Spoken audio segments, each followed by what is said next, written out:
spiritual cleansing or magical washing of some form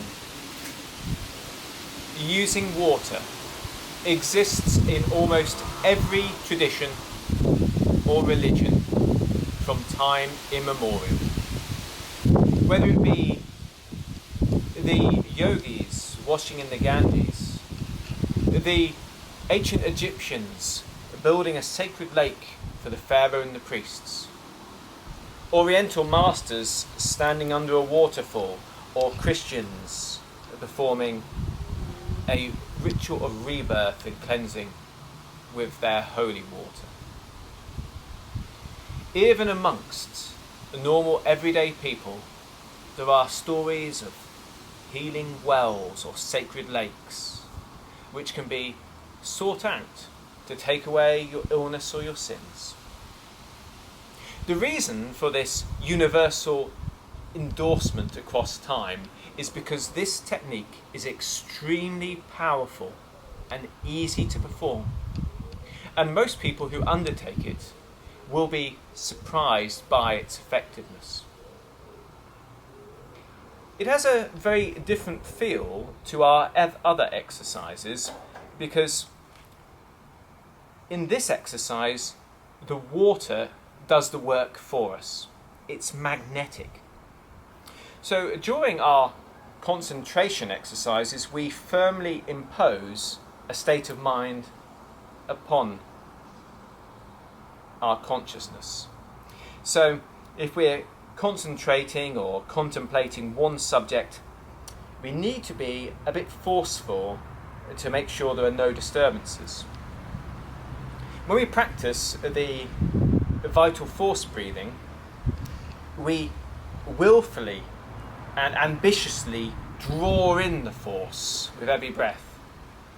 When we practice our magic of food, we firmly imprint our will upon the vital force in the food we're about to eat.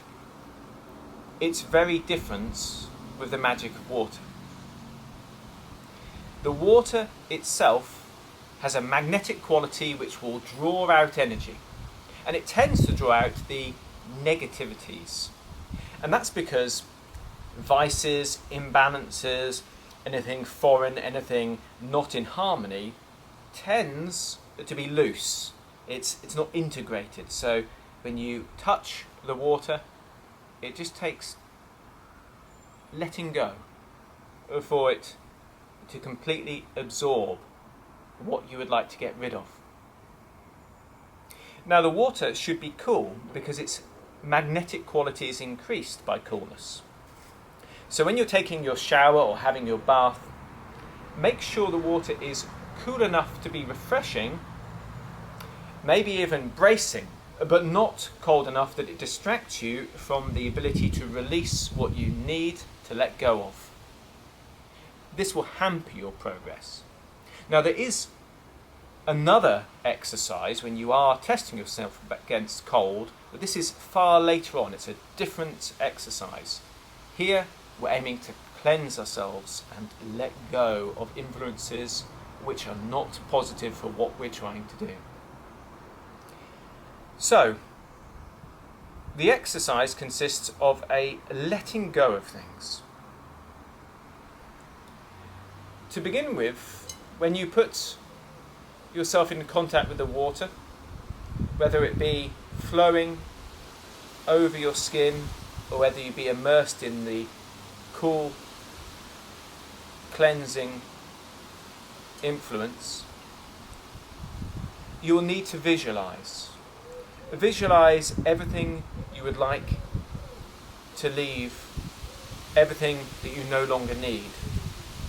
This could be habits, influences from outside. It could be a particular illness, or it could be a negative character trait. It could even be a sense of failure or an emotion that's holding you back. And just imagine that releasing. Now and again, when you perform this exercise, you will feel a release. When that happens, catch hold of that feeling, because now you're starting to directly let go of the energy. You don't need the visualization if you can actually do it directly.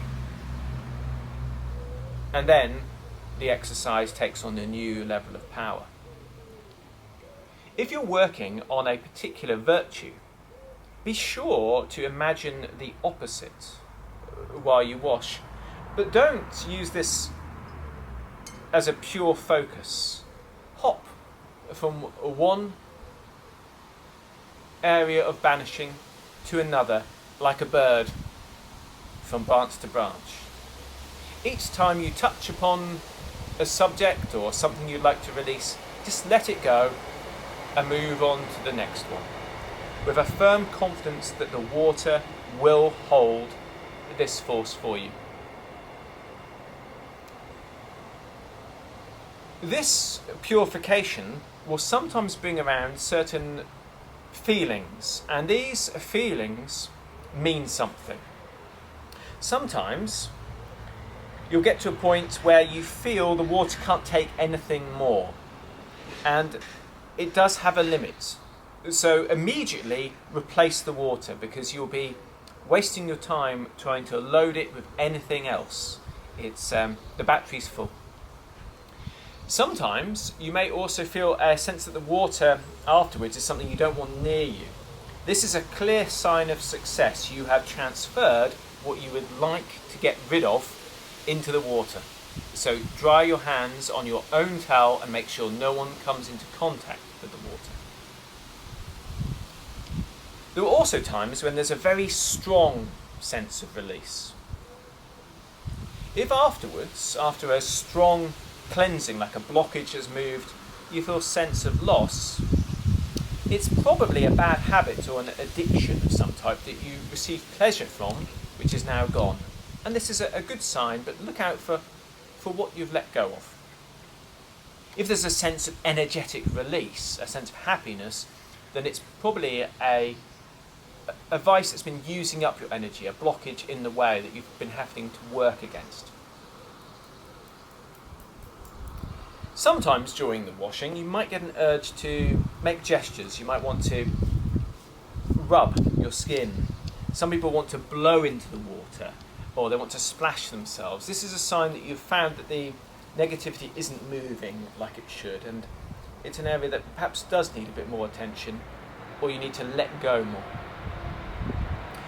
Now, the water itself is already magnetic, but you can do things to make it more effective. I found that water in nature seems to be stronger. So if you go into a river or into the sea, this is a really good practice. And some practitioners have reported to me that early morning dew seems to have a very strong magnetic quality. This could be the influence of the moon upon it. And that is actually a technique some people use. They actually leave water out in moonlight to enhance its cleansing ability. There are also certain tinctures. So you can put hyssop in your water, and this directs it specifically towards the negative charge and makes it a lot more powerful. This can help you tune into the exact feeling that you should get when you are releasing what needs to go. Likewise, practicing with someone who's more experienced with you allows your higher self to almost imitate what should be happening. Practice the magic of water daily and use it as a means to slowly let go of all the things within you or that are affecting you in life, which would be a barrier. But also use it as a powerful tool. Once you get used to this form of washing, you can use it as a form of cleansing whenever you need to remove a negative influence from you. So maybe if you've been in an environment that isn't very good for you, maybe if something horrible has happened that you feel is still affecting you, or maybe when it's time to restart, it's time for rebirth, you can have a very dedicated session cleansing yourself with water. You can fill the bath with cool water and you can lie in it for a considerable amount of time, just letting it all go. You can go for a swim in the river or in that pool, and you can just let the water flow past you and let everything flow away that you don't need anymore, and come out reborn and ready to move on to something else. You can also use this practice to cleanse objects.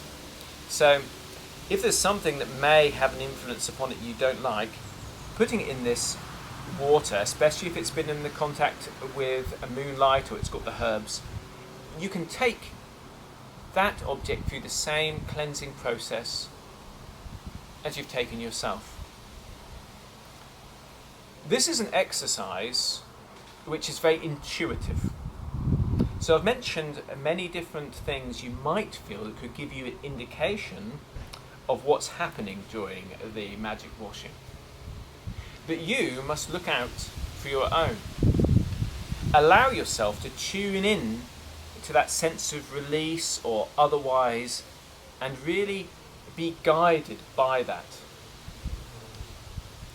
The ability to let go is something that we will need in superior and more advanced exercises later on, and daily training in letting go of negative influences and of passing any charge which isn't in harmony into the water is a very powerful practice that just becomes stronger as time goes on.